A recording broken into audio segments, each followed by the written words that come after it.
right, everybody, welcome back to the House of Hoops podcast, episode 2.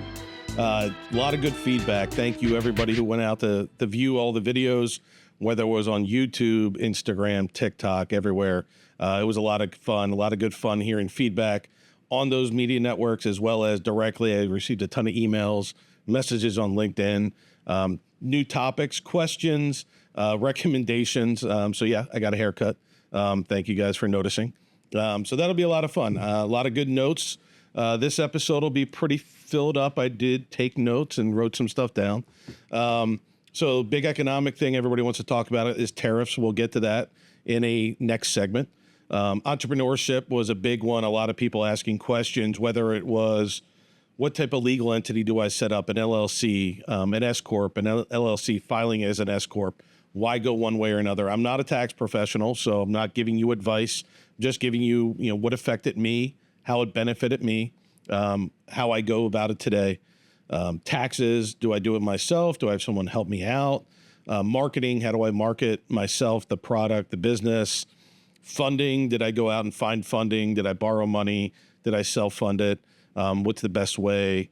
How do you dress, different occasions? Wear a suit, maybe, suit pants and a button down, or even slacks and a button down, jeans and a golf polo.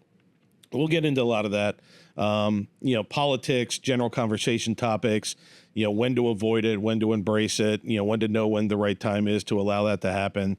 Trying to be neutral is always my my go-to.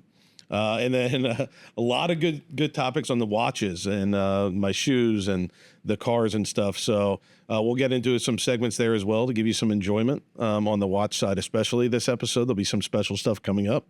What am I wearing today? So I am wearing today my Omega Planet Ocean, which is, fantastic. It's a Seamaster. I've had it for quite a while. Bought it in 2019. As I mentioned before, I love to do stuff such as making it an event based on something that happened in my life. I went through and decided that it was a good time based on the fact that we had a phenomenal 2019 as a business and me personally. So I commemorated that with this purchase. It was my first Omega, my first step up from Breitling to Omega. It's a full ceramic case, ceramic dial, ceramic bezel, I should say. But I love it. Planet Ocean blue is my favorite color. You'll see a consistency there where you see a lot of stuff I have is blue. For some reason, I just acclimate to it and love it a lot. So that was that. What's on my wrist today? That's that. But yeah, I think today for this segment, our first segment of the episode, will be on entrepreneurship. So for me, when I started out, I knew nothing about legal entities, taxes, marketing, funding. How do I do any of that?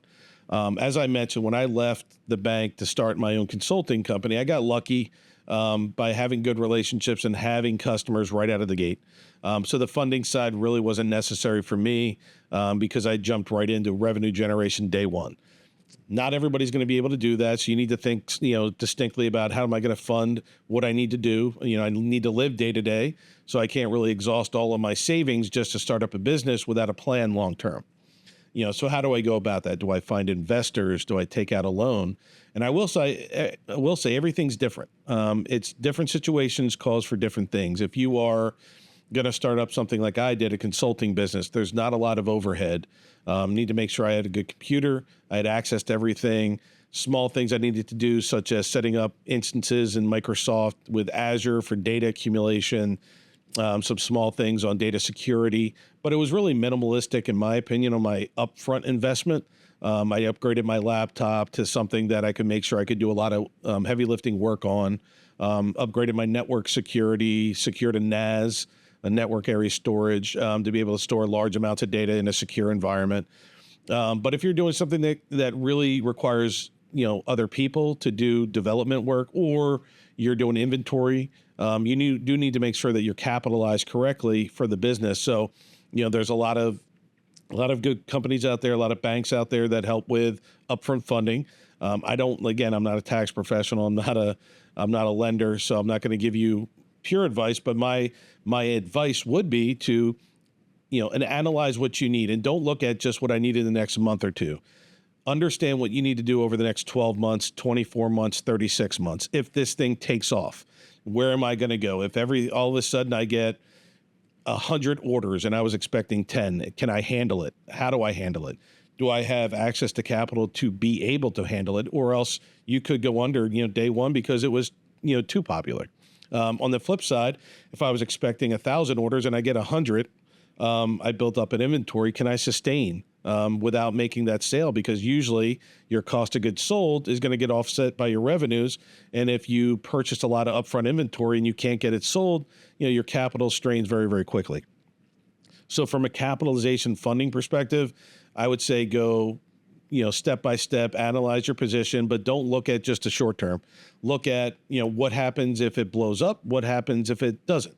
What happens if, 12 months from now, I'm in a certain situation versus 24 months from now? Make sure you look at every situation, understand where you need to go. For me, it was easy.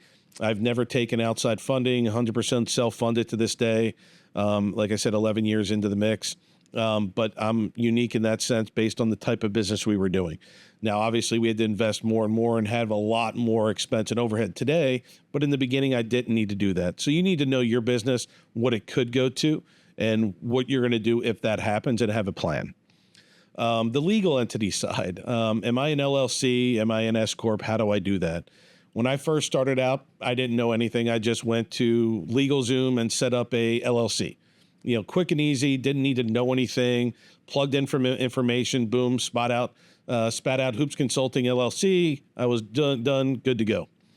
Once I started working with someone, a tax professional who did my taxes, I started using them when I was in the corporate world just because our taxes got complicated as you start to make more. Talked to them and said, hey, here's what I'm doing. I'm, quit my job, started to do my own business.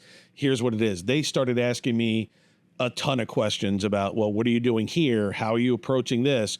Are you going to pay yourself a salary? Are you doing everything through the business and everything's just going to be one account? How are you going to handle this?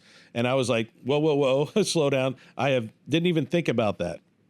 What I will say is I wish I kind of had a thought about it in the beginning, knowing that I had immediate revenue coming through, that I could have benefited from being an S Corp right out of the gate.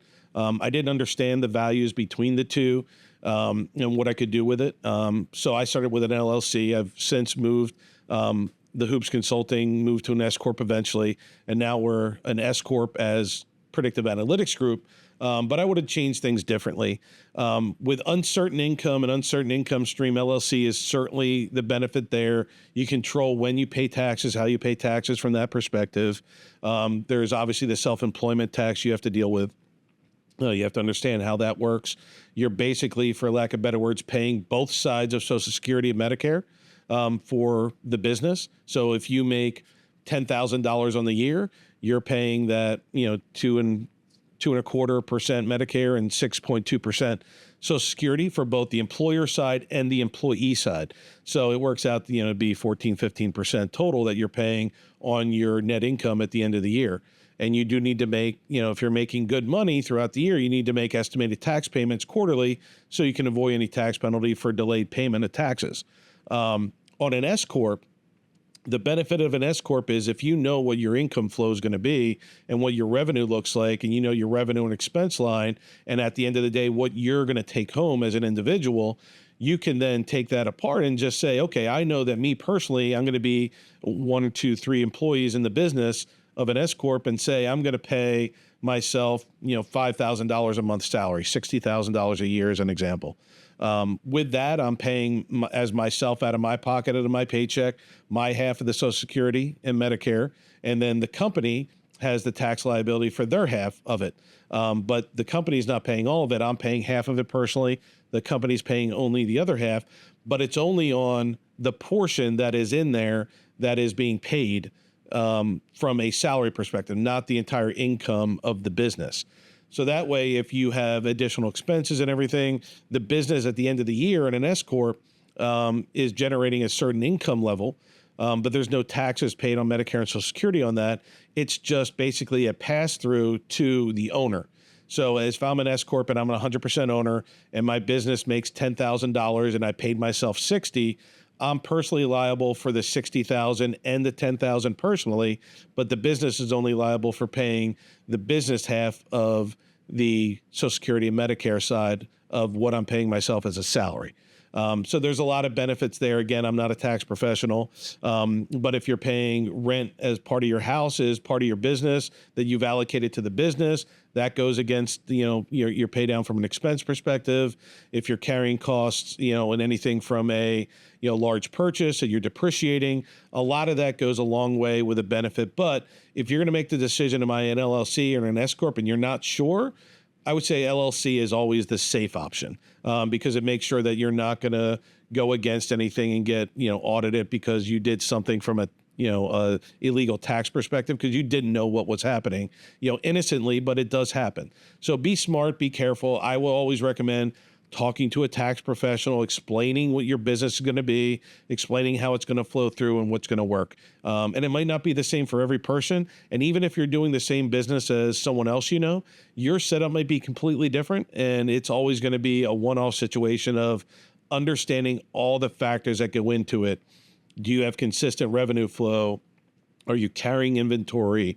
Do you have office space somewhere? Are you allocating a portion of, your domicile? Do you have a specific work vehicle where a lot of small businesses, if you're doing lawn care and everything, you're going to have specific equipment and vehicles for that. That's separate. What's the best situation? So consult a tax professional, understand your situation, and make sure you pick the right one for you. That's going to make sure you optimize your revenues and expenses, and it helps you make the most money in the long run to keep the business flowing and knowing when to reinvest in the business to help it grow. So that's kind of my opinion. Again, not a tax professional by any means, but that's how I would approach it. Find somebody earlier on. I started the business and really didn't talk to anybody till it was tax time. And by then for me, it was too late. So I probably cost myself a lot of money in that first year and a half. So I recommend just, having that conversation. The marketing side, how did I market it? Again, completely different. There's going to be certain businesses that need a lot of customer touch point marketing if you're doing consumer business, right? If you're doing B2B, a little bit different. My company's in more of a B2B type situation. So from a marketing perspective, what I like to do was I went to conferences that I knew people that I was going to deal with that could be prospective clients, prospective customers. I would go to conferences, even if it was just traveling to the conference and not paying to get in, but just being there and having conversations. I used LinkedIn heavily to really take a look at, who was going, because a lot of people post, hey, I'm headed, out to, for me, when this video airs, it's probably post Money 2020 this year. But in my industry, Money 2020 is a big one, large amount of people that attend. And a lot of people posted online, hey, reach out. If you're going to be there, I'm going to be there. And that's what I did. I also engaged with the conferences directly, was able to speak at a few, which was very beneficial. I think in the beginning, I spoke at Money 2020, FICO World, and a couple other ones that first year. And that was fantastic. One, it got me more comfortable speaking in larger groups where it's not a setting of, and I was always pretty good at speaking larger groups, but it was more of, the business side or corporation, people that I knew. This was getting in front of people. Half of them, I had no idea who they were. Fielding questions off the fly. It got me very comfortable there and really helped that initial, strain of finding new clients, getting comfortable with getting my name out there, getting the business out there. So I heavily engage in that from my perspective. But on a consumer perspective, it is really, if your product is going to the consumer face, you need to get it out there, whether that is social media today. When I started, social media wasn't as prevalent in the 2013, 2014 range. But today, social media is a huge benefit there. Get your name out there somehow. Make it fun, make it enticing, make it inviting. Get out there in whatever media outlet that you specialize in. Is it digital? Is it paper, magazines, things like that? Is it videos? Is it doing something with billboards? Does it make sense to do that? Figure out what the right marketing ploy is. And I want to call it a ploy. That's probably the wrong word. But marketing approach. Understand what your end user, your end consumer really responds to. And it's, a lot of testing and a lot of understanding and a lot of failure. I think I talked about it in the first episode. I've had a lot of failure starting this up, and I'll say it again, and not because I'm being beaten in the background by my wife to say it, but it's true. If my wife wasn't there to kind of support us and make sure it was stable, I wouldn't have been as probably aggressive to try and be willing to fail as much as I could to learn from those experiences. Same thing with the marketing side. Learn what works, learn what doesn't work. Try different things. Don't be afraid to try something that's out of your comfort zone. The more you do stuff out of your comfort zone, the more it becomes less scary and you can get more comfortable with it. So that's one thing I would say, definitely look to do something of that nature of stepping outside of your comfort zone. Make sure you understand what other big players in your industry were doing and look at what they did in the beginning and what they learned from, whether it's advertising in certain venues and, certain messaging, what resonates with your clientele. That's a big thing.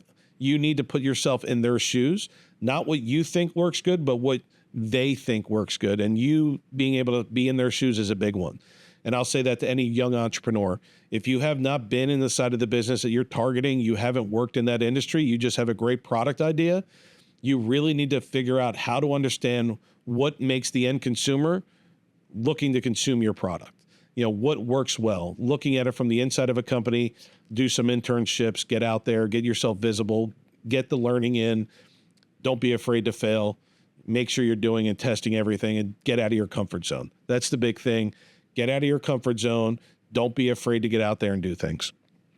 The other topic that was a big one that I've gotten, not just from the first podcast questions, but also in history for everyone who comes to work here in my company or company similar to this, that is going out there. And a lot of business development is conversation, relating to people, understanding what their needs are, understanding what makes it work for them or what doesn't make it work. And conversation topics can get very delicate. Unfortunately, in this day and age, especially over the last, I'd call it 8 to 10 years, politics plays a big, big role in things. Should you bring up to politics? Should you stay away from politics? Should you be afraid of it? Should you embrace it? When do you utilize it? When do you not utilize it? From my perspective, there's no right answer. I personally try to avoid it whenever I can. If I know somebody's leaning one direction or the other, to me, it doesn't really matter. I have clients on both sides of the fence. I have great relationships and friends on both sides of the fence. They're entitled to their opinion just like I'm entitled to mine, and it shouldn't matter, right? When politics does affect the business, that's where it starts to come into play. So for me, as I'm dealing with a lot of my clients to this day, what I try to do is really center on the facts, not the feelings. What I try to do is saying, yes, there's a lot of, heavy, political strife out there today on certain topics. I try to remove that and just talk about the impacts of, let's look at both sides of the fence as an example. Let's say, you have a conversation topic that's very heated and you have multiple people in the room from the same client that have different opinions. Don't put yourself in the middle of it. Try to bring out just the impacts depending on which way they go. If you go this direction, here's the upside, here's the downside. If you go the other direction, same thing. Here's the upside, here's the downside. Often there's no one right answer, but there needs to be consensus. And you as an entrepreneur and as a person working with a client, you need to make sure that you're not putting yourself in the middle of an argument of two different sides of the fence. You need to make sure that you're kind of Switzerland. You're right there in the middle. You're trying to make sure you're giving insight and facts and not strictly opinions unless they ask you specifically for your opinion. And if they do that, I recommend being very careful about keeping it high level. Try not to get too granular. Try not to spiral out of control. Keep your feelings out of it. Base it on business, base it on facts, based on what the historical impacts have been to different businesses and the pros and cons. Again, I don't think there's one right answer. I always try to avoid the politics at all cost. The only time I really allow it to bubble up is if I am 100% sure that anything I say is going to be acclimated and embraced by the other person. And normally that's only in my responses. I'm not usually the lead in starting those conversations. I allow other people to do that. And it allows you to kind of see what their mindset is as well ahead of time. You don't just jump in, assume, hey, this person has mentioned X, Y, and Z or, ABC here. So they must have this feeling. I feel comfortable to just jump in. No, don't do that because it's not smart, right? It is, making sure that you're, staying down the middle, and that's your job. Business shouldn't be dealing with just feelings when you're making those decisions. Sometimes they do come into play. As I've said before, there's art and science with every decision, every analysis. But make sure when you're going into the conversations, you know the upsides, the downsides, and the risks. Make sure you understand, how it's going to come across, and, try not to force your opinion on anybody. Just give them your opinion, embrace theirs, make sure you understand that they have a vision, they have experiences you don't have. You have experiences they may not have, and both of your experiences combined, the benefit is work together to figure out the combination of both, what the right outcome is. And it might be, option C that neither one of you thought about till you started having a level-headed, fact-based conversation that it's not based on how it makes you feel, but how the impact to your customers, your client customers, and everyone else makes sense to you and the business. So that's what I would say. General conversation topics to stick to. As I said before, sports is a big one that everybody kind of enjoys, that always comes up. And when it comes up, sometimes it's side rails, but that's a good thing sometimes. Building relationships with your clients doesn't just mean sticking 100% to business 100% of the times. They need to understand that you're just as interested in them and understanding what makes them, excited to go to work the next day. So you can understand how you can help them, make their business better. If you just go in and just give them X, Y, and Z, be very robotic about it, you're not really being a partner. You're just a resource. The goal of you as an entrepreneur is figure out how to be a partner with your clients, whether that's a consumer, another business, or anything in between. You need to make sure that you're being viewed as someone who you partner with, work together, brainstorm together, figure things out, as opposed to somebody to say, hey, let's just check with these guys to say what's going on. Hey, Steve, what do you think about this? Thanks, bye. You want them to engage you in conversations, help with not just the problem identification, but also the solution and also the development of everything in between. So be careful what you're going to do. Be careful about the topics you bring up. Don't shy away from it, but make sure you understand how you're delivering it and what's going to be effective for you. So that's kind of my thoughts. I have a lot more questions on the entrepreneurship side that I got, through either personally, through email, through LinkedIn, or through any of the social media stuff that we've posted. So we'll get into a lot more as we go along. I have some guests lined up probably, down the road in the next episodes, probably not right away, but down, probably in 2026. That'll be a lot of good entrepreneur experiences different than mine, so you can get different opinions.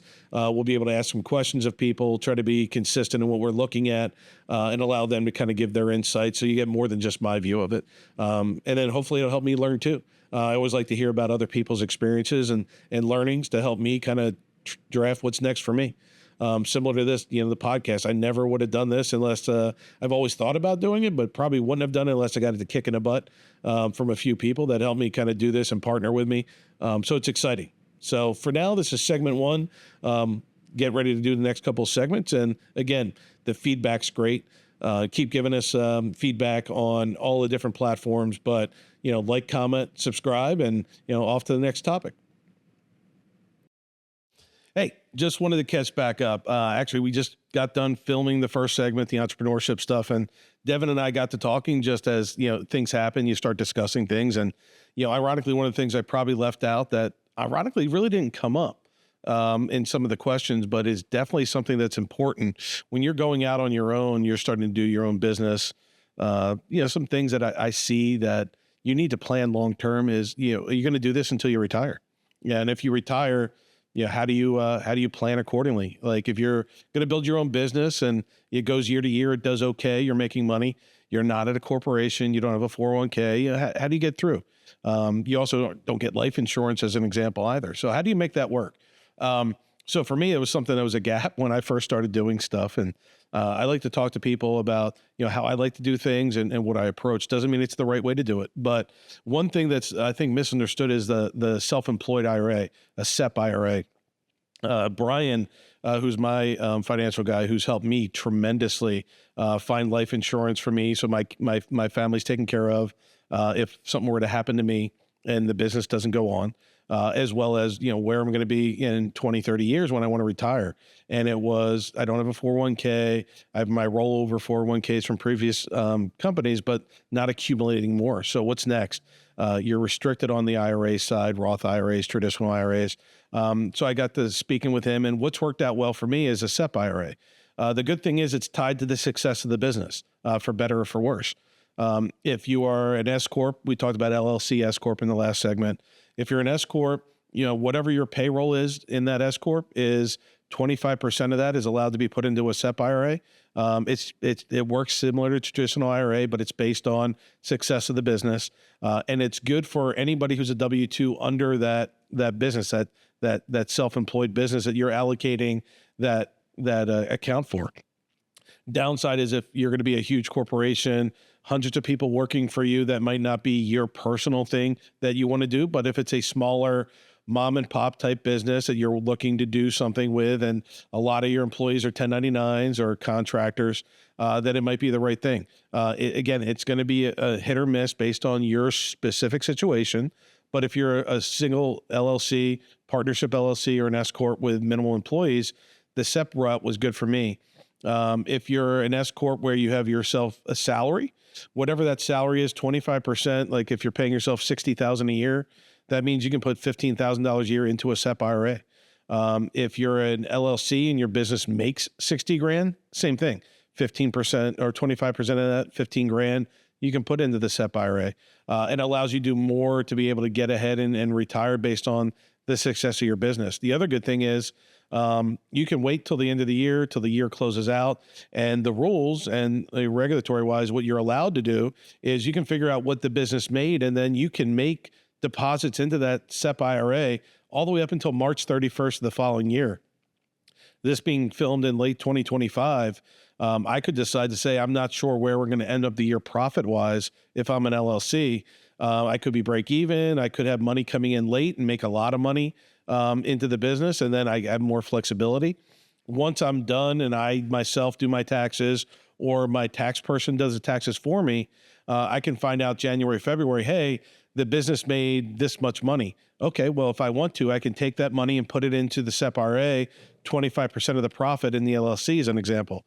The great thing there is it's pre-tax, right? So if you made $60,000, you now can say, 15,000 of that I'm going to put in SEP IRA, and now your tax filing is only $45,000 of profit. So that's where I'm paying my self-employment tax.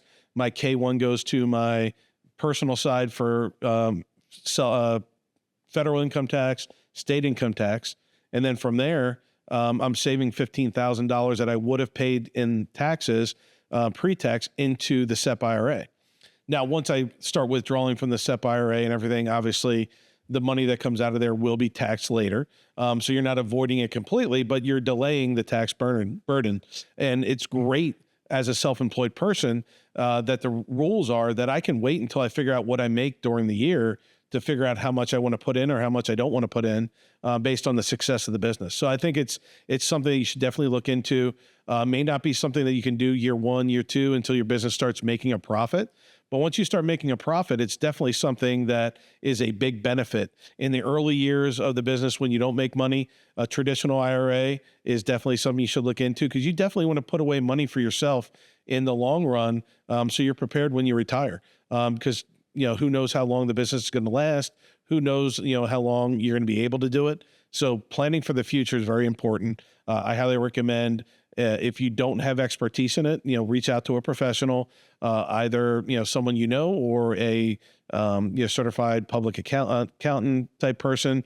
Like your tax person may have a contact with someone who's a financial planner, but it's definitely something you should think about and plan in the long run. But it was something that kind of popped up, just sidebar conversation that Devin and I were having after the last segment, that I figured would be a good one to touch on real quick to the point. So good luck to everybody. But again, plan for the future, and on to the next topic.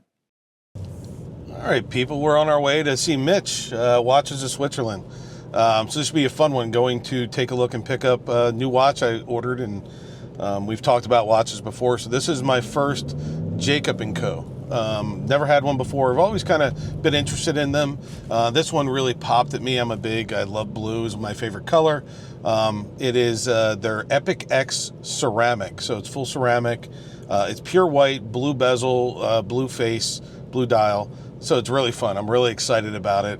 I haven't seen it in real life yet. Only seen pictures of it. Saw it on the website, but really it popped to me. Say, hey, let's do something different. and it's one of those that's you don't get a whole lot of chances. It's a limited edition, so I believe they only made 300 of them. I know for sure when we talked to Mitch, but we're on our way, a couple miles away, driving over. Really, the watch thing for me, as you'll see over the next few episodes, I don't want to call it an addiction, but I really enjoy them.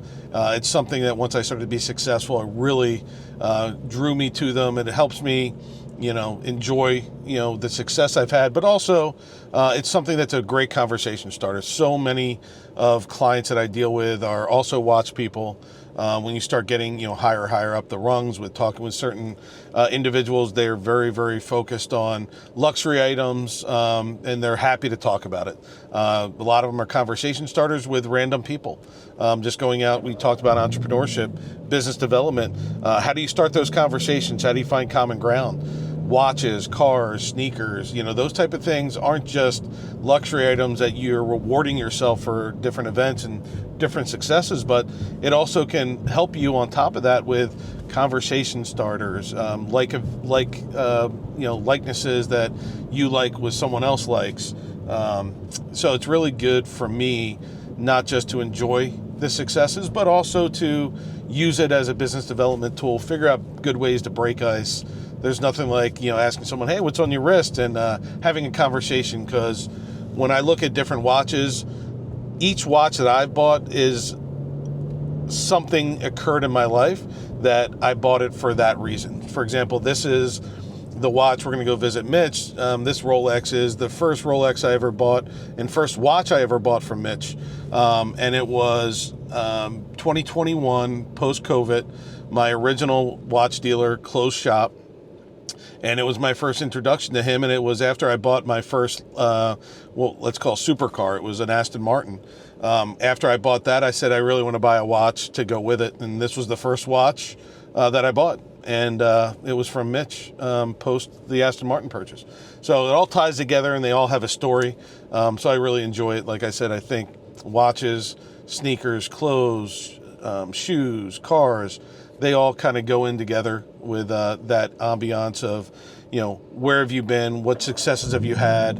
Why did you do certain things? And they should have a story. I mean, just buying it to buy as many as you can without some sort of event sometimes can be gluttony. But I think if each one represents something that occurred in your life, for me, that's why I do it, and that's why I enjoy it. So a few minutes away from Mitch, 5 minutes away. So we'll get there, and it'll be exciting to see the new watch in person finally. So. Hey guys, I'm Mr. Jeweler. I'm Steve's jewelry and watch guy. I've been helping Steve add watches to his collection and jewelry into his collection for some time now. So any watch you see on his wrist is probably for me, and if there's something on his wrist not for me, please let me know. He'll be coming in just a moment now. We have an exciting new piece to add to his collection. Exciting Jacob & Co. Epic X, only 101 made. But in the meantime, while we wait for him, check it out.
First off, I definitely wanted to kick off, celebrate the new venture for you with a little gift for myself. Oh, you didn't have to do that. Yeah, of course, man. All the way from Delaware because I don't want to deal with anybody else. So yeah, like I said, this is just to kick off, the new venture. Oh, is it a roll? Oh, yeah. That's amazing. A little watch roll. Does it fit 3? Figure with all the traveling you do. Fit more. Yeah, as many you can squeeze in there. Put them in there. How many you can squeeze in? That's very cool. I know, with all the traveling you do, probably put it to good use. That's cool. Yeah, I only have one watch roll. It's enough for two, and when I go for long times, I have to bring two of them. So this will be perfect. Perfect. Enjoy it, man. This is awesome. That's for you, brother. Thank you, man. Yep, Thank enjoy you. it. Appreciate that. Little Rolex right there.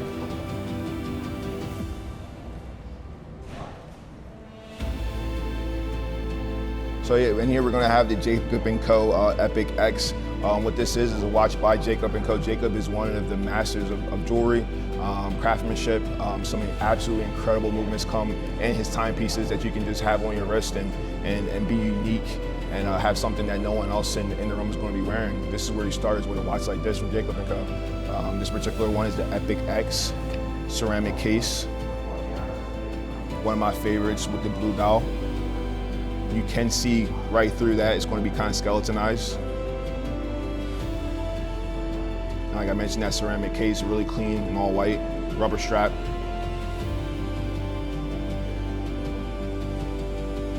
And it's the kind of watch that speaks for itself. You walk in a room with this on and it's going to command attention. Yeah.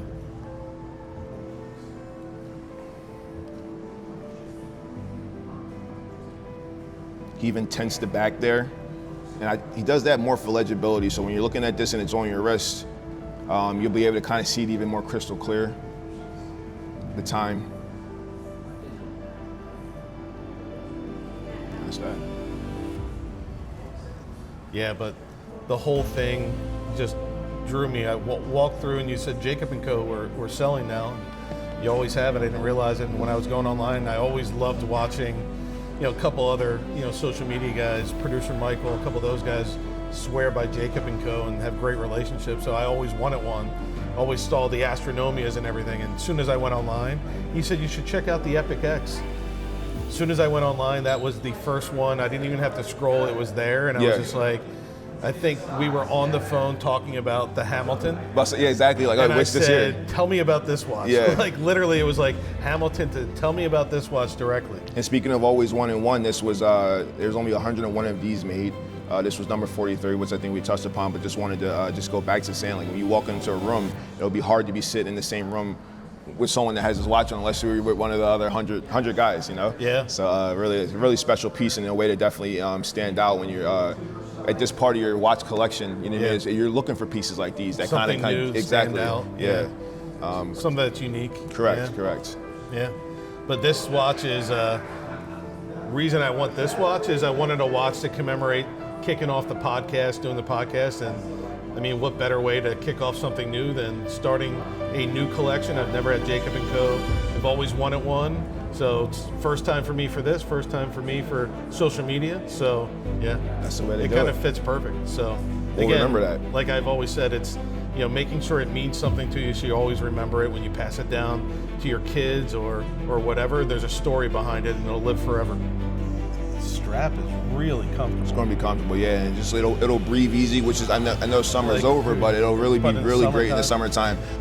The band, even though it's rubber, feels so much nicer than my Breitling rubber band straps and everything. Of course, everything else. It really has a luxury feel through and through. You did an incredible job. That is so cool. Like I said, I even wore the shoes and the jersey to match the watch because I knew it was coming. Always calculated. Every time you pick up a watch, you always have the right sneaker. Always have the sneakers on. The right sneakers and the right shirt. Yeah. Make sure it works. Yeah, his watches all come like a little passport, which is great too. Yeah.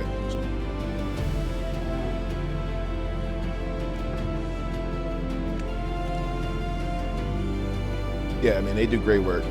B3 of 101.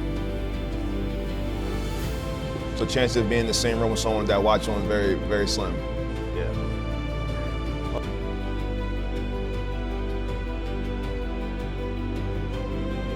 That's badass, right? It is. That might be the first of many Jacob & Co's for hoops. I know. Yeah, they had a lot of great stuff. The one.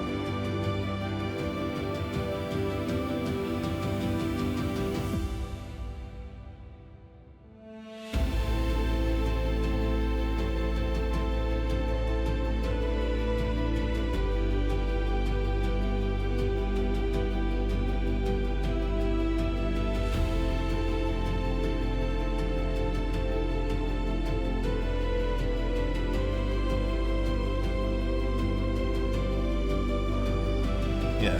Thanks for letting me add this in the collection, man. I appreciate it. Thank you for starting a new addiction of Jacob and Co. now. Of course, man. A few more to go. We'll get them in there.